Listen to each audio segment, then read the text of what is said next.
BNP chairperson Begum Khaleda জিয়ার সুচিকিৎসা সহ নিঃশর্ত মুক্তি ও ভারপ্রাপ্ত চেয়ারম্যান তারেক রহমানের বিরুদ্ধে করা মামলা প্রত্যাহার সহ কারাবন্দী নেতাদের মুক্তির দাবিতে পূর্ব ঘোষিত সমাবেশে জড়ো হচ্ছেন দলটির নেতাকর্মীরা।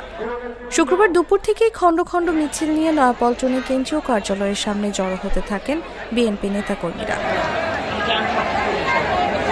বেলা গড়ানোর সঙ্গে সঙ্গে নেতাকর্মীদের সংখ্যাও বাড়ছে। সমাবেশে প্রধান অতিথি বিএনপির স্থায়ী কমিটির সদস্য গয়েশ্বর চন্দ্র রায়, সভাপতিত্ব করবেন ঢাকা মহানগর দক্ষিণ বিএনপির আহ্বায়ক Abdus Salam.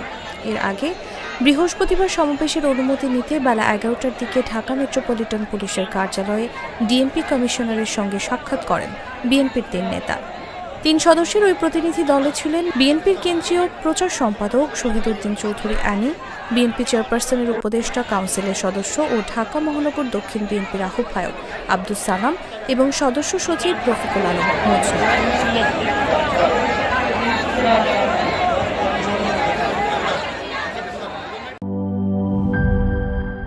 She is brave. She is free. A generous soul with many possibilities. Glaze Skin.